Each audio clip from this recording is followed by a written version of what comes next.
Some of you may have one of these. This is a smartphone. And this smartphone has revolutionized the world because for the first time ever, with just this one piece of equipment, this one technological piece of genius, I can call people, I can surf the internet, I can buy things. For the first time ever, if I want something, I can get on my smartphone, get on the internet, and buy something. It has greatly changed the economy of the world. Well, in a very similar fashion, the Industrial Revolution did the same thing with the world economy in the 19th century. And in today's lesson, we're going to be exploring the question of how did the Industrial Revolution alter the world economy in the 19th century? Let's get started by answering this lesson question, scholars. Our main lesson goal today is to learn about the Industrial Revolution. We're going to break that down into a little more manageable chunks. First, we're going to be able to, 1, explain the effects of the Agricultural Revolution. 2, explain why the Industrial Revolution began in Britain. And finally, number 3, describe how advancements in transportation changed society. But also to help us answer this lesson goal, we have some words to know that I want you to keep your eyes open for as we go through this lesson. Your academic word is common, and the rest are your domain or lesson-specific words. Those are cottage industry, entrepreneur, mass production, tenant farmer, and finally, textile. Like I said, be on the lookout for these, and at any time you can search for these words in your glossary to get a more complete definition. But like I said, make sure you keep your eyes open for them, scholars. Go ahead and take a look at the lesson question, scholars. It's at the top of the screen. It says, how did the Industrial Revolution alter the world economy in the 19th century? In order to succeed at answering that question, which I know you and I are definitely going to be able to do, we're going to break it down to 3 different parts. The first part, we're going to talk about the Agricultural Revolution and how, secondly, the Industrial Revolution in Great Britain, and thirdly, we're going to look at advancements in transportation. And by looking at these 3 things, we'll definitely be able to answer our lesson question together, scholars. You may be thinking, what in the world am I looking at this modern picture for? Are we in a history class? Well, in fact, history is alive. You may have heard that said. And you can really see the effects of the Industrial Revolution through this modern picture. Take a look at this with me. The lights in all of these buildings. Lights were created. They were invented during the Industrial Revolution. The steel that allows for these tall buildings to be created, that's used in this train, in this tower right here, along this track right here, invented and created during the Industrial Revolution. How about this train, this form of transportation? It was created during the Industrial Revolution. So you can see all of these things that you take for granted nowadays were actually radically new and incredible ideas 250 years ago during the Industrial Revolution. And that's what we're going to be exploring in this lesson, scholars. We just took a look at the radical impact that the Industrial Revolution has on our everyday lives this very day. Now, let's begin talking more about this revolution. But first, take a look at the lesson question with me. How did the Industrial Revolution alter the world economy in the 19th century? But first, we need to lay the groundwork for the Industrial Revolution. And the groundwork for the foundation of the Industrial Revolution lies in the Agricultural Revolution. And we're going to explore that in this first part, scholars. When speaking about the Agricultural Revolution, I want you to understand this concept. The Agricultural Revolution, or AR, it was the predecessor. It led to the Industrial Revolution, or IR, right here. So keep this in mind as we talk about it in this next part. The modern agricultural revolution actually began in the Middle Ages. It started in the 1300s all the way to the 1800s, a very long period of time. And during this time period, farming methods were improved. And because they were improved, you had increased crop production. There was more to eat. And having more to eat allowed for a larger population. And here you can really compare and contrast before the agricultural revolution and after the agricultural revolution. Remember what I said, the agricultural revolution, led to the industrial revolution. So keep that in mind as we compare and contrast, which is looking for similarities and differences. So first, before, much of England's farmland was common property. Now, we're going to say England, Great Britain, Britain, those are going to be used interchangeably, but it's all talking about the same place. Back to England, people had small areas of land to grow food for just themselves, and farms produced small amounts of crops. They did not produce a surplus, and many people lived and worked in rural areas. However, that began to change after the agricultural revolution, where enclosures were put up around what had been common land, where anyone could bring in their sheep and graze, and anyone could use that common area. Those were enclosed off and prohibited. So most farmland was under the control of the wealthy. And under this control, crop production became more efficient. More crops were growing, with less number of people working those fields. So because of that, many people who before would work in those fields were forced to either move to the cities or find work and become tenant farmers. So you can see that because of the agricultural revolution, there was a push of people from these rural areas into the cities, and that amount of labor, those people, would fuel the Industrial Revolution. Some of the people who did not move to the cities were forced to take up tenant farming. And tenant farming allowed for those people who were farmers for generations to continue to be farmers. But there was a different relationship. You had the landowners, and they provided land and paid the operating expenses. But on the land, you had the tenant farmers who managed that land and also contributed labor. And many times they would sometimes pay in money, or they would pay a share of their crops to the landowner. So you can see there's a reciprocal relationship going on between these two sides. There was also better use of the farmland that was being used by those tenant farmers, where if you see here, this is what's called crop rotation, which is still used in many parts of the world today. Now, wheat and barley, these two would pull nutrients from the soil. So if you have the soil here and you have all these nutrients, these are critical to allow the plant to grow.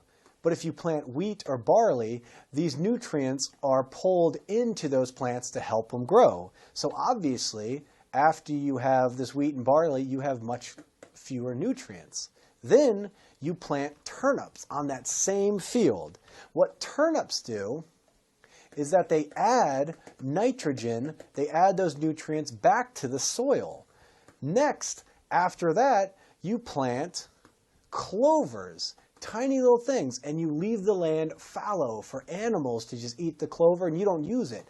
And so that adds the nitrogen and all the nutrients back. So then finally, you plant the wheat again. And so when the wheat is planted again, you finally have all of these nutrients that can now be used. So this increased the crop yields and made much more food available to the population.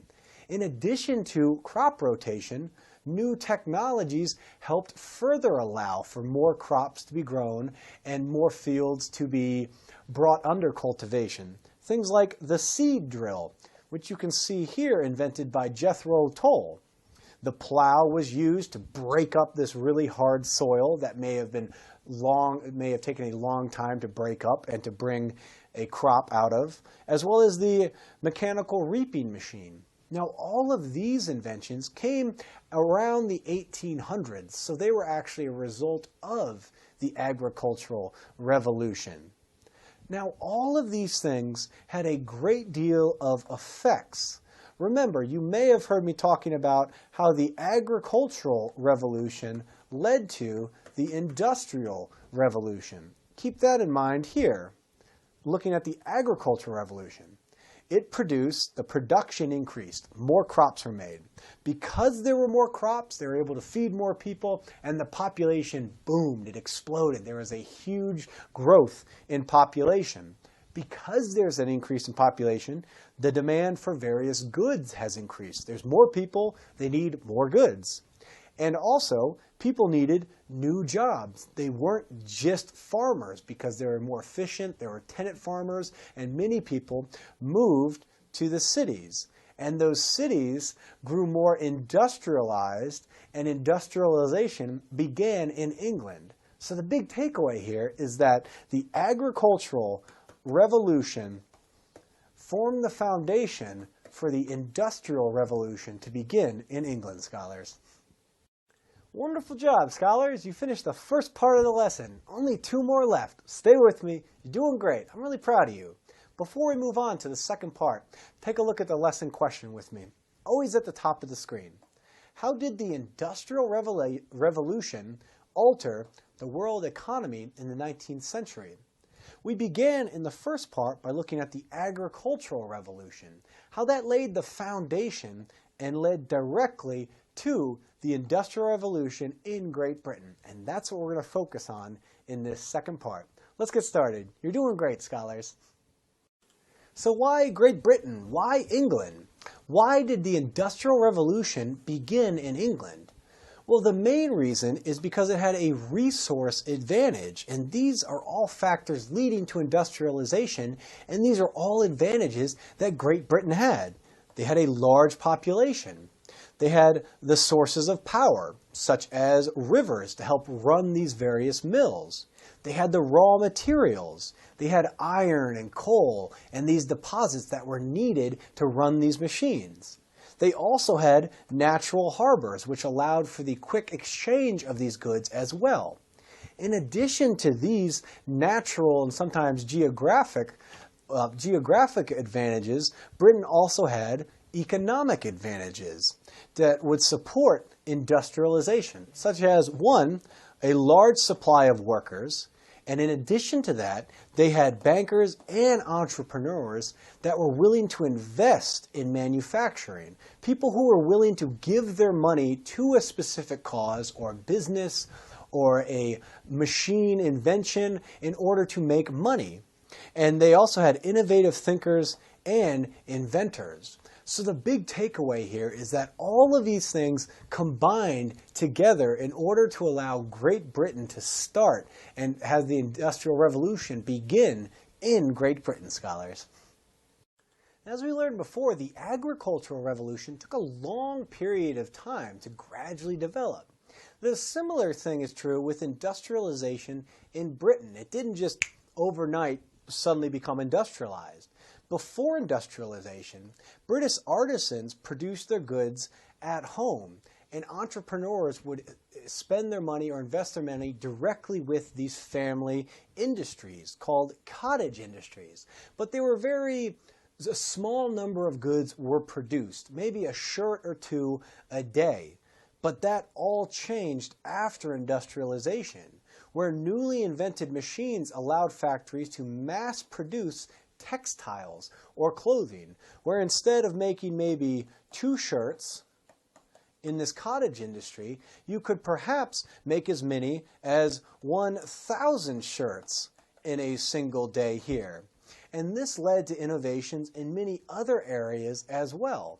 We can see that here, how new machinery increased the speed of how textiles could be produced. So from that cottage industry to this industrialized machinery, starting with the flying shuttle, which you can see here.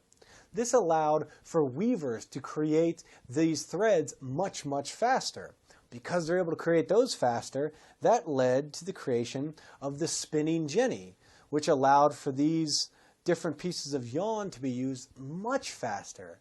And because they had that more yarn, they needed something to make it with. So that led to the invention of the mechanical loom. And these mechanical looms allowed for cloth to be made extremely, extremely fast. So you can see that before there was the cottage industry, now you have all these machines allowing for the creation of clothing much, much, much faster and much cheaper. However, they were able to make cloth so fast that there was a new invention that was needed. Well, to make this cloth, they needed cotton. And cotton, if you've ever pulled it out of the plant, it's full of all these little seeds inside. And you can't use the seed. Could you imagine wearing a cloth, a piece of clothing like this, and having all these seeds in it? It'd be really scratchy. So all those seeds had to be picked out. So industrialization increased the demand for cotton, but cotton couldn't be produced fast enough. That led Eli Whitney to invent the cotton gin, a machine that allowed for those seeds to be pulled out quickly and efficiently. And because he was able to create that machine, cotton production increased. So the big takeaway here is that because of the Industrial Revolution, you saw the advent of all of these different machines that made the work more and more productive, and it also allowed for the mass production of things like textiles, scholars.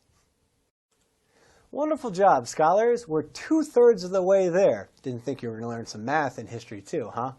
But let's take a look at that lesson question. It's at the top of the screen. It says, how did the Industrial Revolution alter the world economy in the 19th century? Well, we started to answer that. In the first part, we talked about the Agricultural Revolution, how that sort of laid the foundation, and that led directly to the Industrial Revolution in Great Britain. And we also talked about some of the major inventions that allowed for the mass production of things like textiles, which is clothing. Now, in this final part, we're going to look at the advancements in transportation. Let's get started with this final part, scholars. You're doing wonderful. I'm really proud of you. Early machines and early factories were actually powered by water. So what would happen is you would have a river right here, and a factory would be built on the bank of the river, and it would have this large wheel with these little fins like this. So as the water went by the wheel, it would actually turn the wheel, and this wheel would actually power the machines that were inside of the factory.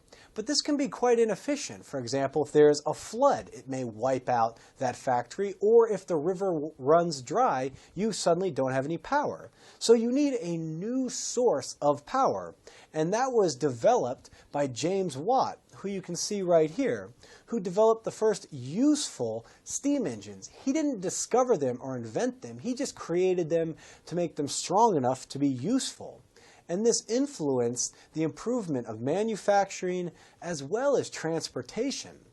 The steam engine was critical in the use of steamboats. You can see an example of the first ever steamboat that was created by Robert Fulton in 1807. Now this is actually a replica of that first ever steamboat, but it allowed for the use of steamboats in Europe and in the US. And this was an incredible change because transportation of goods and passengers was more quick and more efficient. So before, you would have, let's say, a river. And if the wind was going this way and you had your boat, it was by a sail. But let's say you wanted to go this way. It'd be really difficult because the wind is blowing against you. Now, for the first time ever, you have your river here, and then even if the current is going this way, you can have your boat with this wheel, and you can just go against the current much faster, much quicker, and you're not dependent on the wind. And this also led to the creation of thousands of miles of canals, especially in the United States. You see things like the Erie Canal, which gradually connected New York City all the way to some of the Great Lakes. We're beginning to see how transportation and the Industrial Revolution work together, but the Industrial Revolution really made a radical change on things like steamboats and, like we said, on transportation, scholars. People weren't just interested in moving goods efficiently and quickly on the water, they also wanted to move goods quickly on land. That led to the rise of the steam locomotive, which was introduced in 1820. Now, this decreased the cost of transporting raw materials. When I say raw materials, I'm talking about things like wood and timber or coal that's just been dug out of the ground, as well as it reduced the price of transporting finished goods, things like clothing, for example. And this made products more affordable for consumers. So now, for the first time, people who maybe made less money could afford some of these nicer things because those nicer things are so much cheaper because it doesn't cost as much to move them around the country. This also created new jobs, such as people working the actual locomotives, and it increased personal travel, where for the first time ever, you could live in the country, get on a train, and ride it into the city, starting commuting, if you will. Or if you lived in the city, you could get on a train and go out into the country for leisure. So it introduced this whole new idea of liberty, of being able to travel around the world, traveling around the country. So you can really see how those were extremely important inventions. And as you can see, by reading this line graph, the kilometers of railroads increased dramatically through this time period. Here's sort of the key here, where you can see Great Britain, Germany, Russia, and the United States. In 1840, all of them had very few kilometers of railroad lines. But by 1860, you see that the United States, Germany, and Great Britain have started to build their railroad lines. Notice, though, that Russia hasn't started, or actually just started, in 1860. But as time goes by, you can see that Germany passed Great Britain, and it was actually by 1900 had much more railroad kilometer-wise than Great Britain. But also notice, look at the United States. Wow, that's enormous. It's over 100,000 kilometers of railways in 1900. Why do you think that would be? Why would the United States have so much more than, let's say, Great Britain or Germany? Well, think about the size of the country. The United States is much larger than Great Britain or Germany, and because of that, they need more railroads to get from one place to another. So keep those things in mind as you read a line graph, scholars. Here's a great timeline that shows the Industrial Revolutions. First, let me pull your attention to the Industrial Revolution. It wasn't just one single time. It was actually a broad spectrum of time from 1760 all the way to 1910, and you can kind of see the relationship between a couple of these events. For example, you see the steam engine was created. And because you had the steam engine, then you see the first steam locomotive. And because you had the steam engine, you also see the first commercial steamboat. So sort of cause and effect. This happened, and because this happened, these other things took place as well. You can also see now a little broader look at it, where you can see the beginning of the Second Industrial Revolution and Henry Ford's assembly line starting in 1908.